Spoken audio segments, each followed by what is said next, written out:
Hi friends, welcome to my channel. ఈరోజు మనం protein idli, చాలా హెల్తీ ఇది. దీన్ని ఎలా తయారు చేసుకోవాలో చూద్దాం. దానికి కావాల్సిన పదార్థాలు పెసరపప్పు అండ్ మినప్పప్పు. నేను ఇవి 1 కప్ తీసుకున్నాను. ఇవి 1 నైట్ అంతా అంటే 5 to 6 అవర్స్ నానబెట్టుకున్నాను. 1 కప్ పెసరపప్పు అండ్ 1 కప్ మినప్పప్పు. ఇవి ఇప్పుడు మనం మిక్సీ చేసుకుందాం. మినప్పప్పు అండ్ పెసరపప్పు ఇట్లా నేను మిక్సీ జార్లోకి తీసుకున్నాను. దీనిలో నేను 1 ఇంచ్ అల్లం ముక్క, 1 పచ్చిమిరపకాయ అండ్ జీలకర్ర వేస్తున్నాను. ఇవి వేసుకొని ఇవి మిక్సీ చేసుకుందాం. ఇప్పుడు ఇది ఇలా స్మూత్ పేస్ట్ లాగా మిక్సీ చేసుకోండి. దీనిలో నేను అల్లం, జీలకర్ర అండ్ పచ్చిమిర్చి వేసాను. మనం పెసరట్టుకి ఎలా వేసుకుంటామో అలాగా. ఇప్పుడు దీన్ని ఒక బౌల్లోకి తీసేసుకొని, ఒక గిన్నెలోకి తీసేసుకొని ఇది 5 to 6 అవర్స్ ఫర్మెంట్ అవటానికి మనం పక్కన పెట్టుకుందాం. ఇది ఇలా గిన్నెలోకి తీసేసుకొని దీన్ని 5 to 6 అవర్స్ మనం ఫర్మెంట్ చేసుకుందాం. మనం ఫర్మెంట్ అవటానికి ఒక 5 to 6 అవర్స్ ఈ పిండి వదిలేసాం కదా, ఇలా అవుతుంది. దీన్ని ఇప్పుడు మనం కలిపేసుకొని ఇడ్లీ చేసుకుందాం. ఇది మనకి ఎంత క్వాంటిటీ కావాలో అంత క్వాంటిటీ మనం విడిగా ఒక బౌల్లోకి తీసుకుందాం. నేను విడిగా ఒక బౌల్లోకి తీసుకొని కొంచెం వాటర్ యాడ్ చేసుకున్నాను. మనకి ఇడ్లీ బ్యాటర్కి అది కొంచెం గట్టిగా అయిపోయింది కదా. వాటర్ ఎంత కన్సిస్టెన్సీ మనకు కావాలో దాన్ని బట్టి ఒక 1/2 గ్లాస్ వాటర్ పడతాయి. కొంచెం సాల్ట్ యాడ్ చేస్తున్నాను దీనికి సరిపడా.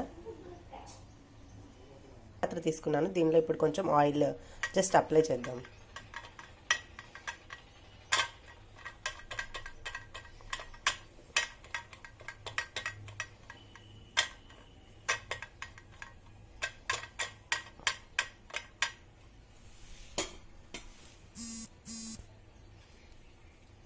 ఈ పిండి ఏదైతే ఉందో మనం ఈ పిండి ఇందులో వేసుకుందాం.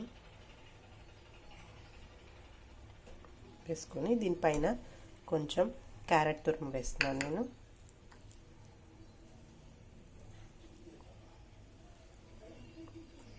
అండ్ మీరు పిల్లలకు కనిపించకుండా పెట్టాలి అనుకుంటే దీన్ని ఇట్లా కవర్ చేసేయండి.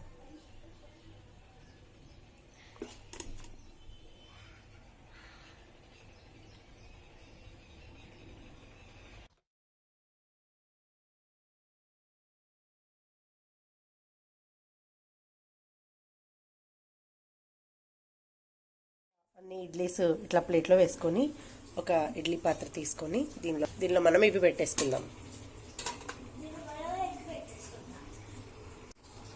ఇది ఒక 5 to 10 మినిట్స్ ఆగి మనము ఉడికాయో లేదో చూద్దాం. మినిట్స్ ఆగి మనం చూద్దాము. అయిపోయాయి కదా స్టీమ్. ఇప్పుడు సర్వింగ్ ప్లేట్లోకి తీసుకుందాం.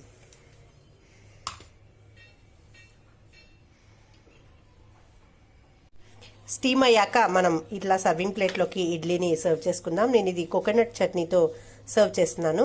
ఫ్రెండ్స్, ఈ రెసిపీ మీకు నచ్చిందా? ఇది పిల్లలు చాలా ఇష్టంగా తింటారు. ఒక్కసారి ట్రై చేసి చూడండి. ఎందుకంటే రొటీన్గా మనం మినప్పిండితో చేసుకునే ఇడ్లీకి ఇలా పెసరపప్పుతో చేసుకునే ఇడ్లీకి కొంచెం తేడా ఉంటుంది కదా. ఒకసారి ట్రై చేసి చూడండి. మీకు నచ్చితే లైక్ చేయండి, షేర్ చేయండి అండ్ కామెంట్ చేయండి. Thank you for watching. Bye bye.